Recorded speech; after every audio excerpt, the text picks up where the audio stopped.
जय हिंद साथियों, UP police और पेट के लिए महत्वपूर्ण प्रश्नों की सीरीज में आपका स्वागत है।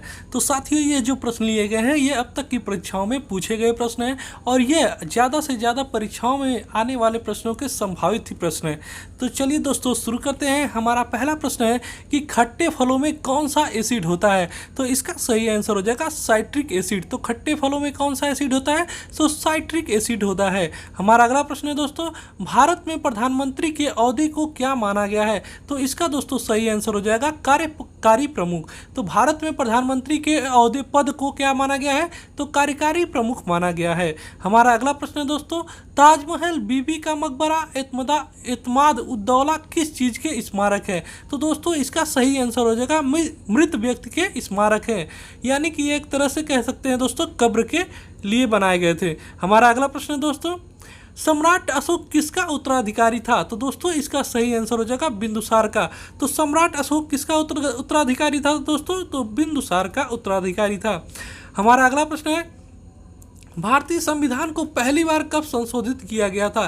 तो इसका सही आंसर हो जाएगा दोस्तों सन 1950 में। तो दोस्तों भारतीय संविधान को सर्वप्रथम 1950 में संशोधन किया गया था। हमारा अगला प्रश्न दोस्तों, कि रॉलेट एक्ट को किस वर्ष लाया गया था? तो इसका सही आंसर हो जाएगा सन 1919 में रॉलेट एक्ट आया था। हमारा अगला प्रश्न है दोस्तों, महाराणा प्रताप बुलबुल किसे कहते थे? तो दोस्तों इसका सही आंसर हो जाएगा अपने घोड़े को। तो महाराणा प्रताप जी अपने घोड़े को क्या कहते थे दोस्तों? तो बुलबुल कहते थे। हमारा अगला प्रश्न है दोस्तों, बॉक्सर इवांडर होलीफील्ड को किस नाम से जाना जाता है? तो दोस्तों इसका सही आंसर हो जाएगा द रियल डील। तो दोस्तों बॉक्सर इवांडर होलीफील्ड को रियल डील के नाम से जाना जाता है। तो हमारा दोस्तों सही आंसर हो जाएगा द रियल डील। हमारा अगला प्रश्न है दोस्तों, सिंधु घाटी सभ्यता का बंदरगाह कहाँ पर था? तो इसका सही आंसर हो जाएगा लोथल में। तो सिंधु घाटी सभ्यता का बंदरगाह कहाँ था दोस्तों?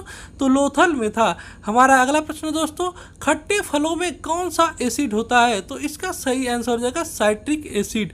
तो दोस्तों खट्टे फलों में कौन सा एसिड होता है? तो दोस्तों साइट्रिक एसिड होता है।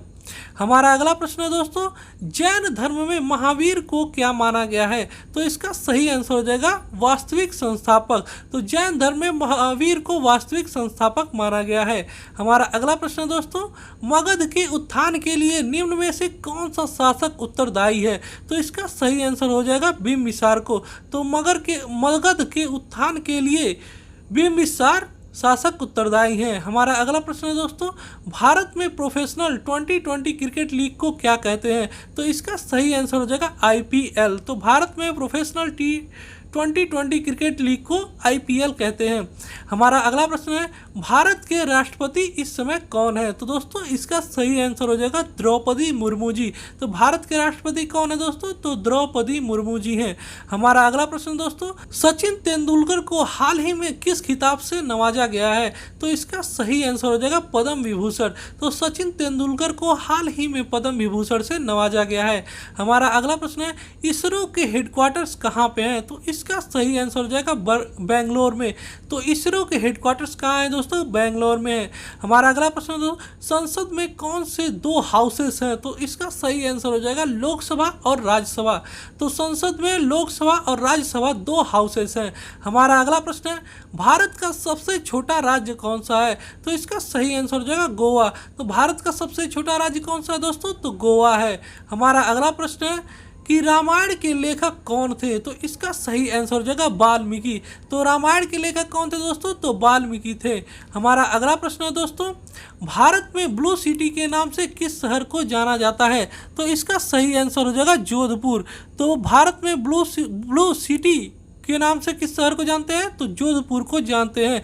जबकि पिंक सिटी किसे कहते हैं? तो दोस्तों जयपुर को कहते हैं। हमारा अगला प्रश्न है दोस्तों, भारत में कौन सी नोट इशू सिस्टम फॉलो की जाती है? तो इसका सही आंसर हो जाएगा मिनिमम रिजर्व सिस्टम। तो भारत में minimum reserve system note issue system follow की जाती है। हमारा अगला प्रश्न है दोस्तों, भारतीय संविधान में कितनी भाषाएं हैं? तो इसका सही आंसर हो जाएगा 22 भाषाएं। तो भारतीय संविधान में कितनी भाषाएं हैं दोस्तों? 22 भाषाएं हैं। हमारा अगला प्रश्न है, भारत के किस राज्य की आबादी सबसे ज़्यादा है? तो इसका सही आंसर हो जाएगा अरुणाचल प्रदेश। तो भारत के अरुणाचल प्रदेश राज्य की आबादी सबसे ज़्यादा है। हमारा अगला प्रश्न है दोस्तों, मिल्खा सिंह को क्या कहा जाता है? तो दोस्तों इसका आंसर आप कमेंट सेक्शन में जरूर दीजिएगा। तो दोस्तों आपको ये वीडियो कैसी लगी? अगर अच्छी लगी हो तो इसे लाइक जरूर कीजिए और अपने दोस्तों के साथ शेयर कीजिए। तो साथियों मिलते हैं आपसे नेक्स्ट वीडियो में, तब तक के लिए धन्यवाद। जय हिंद।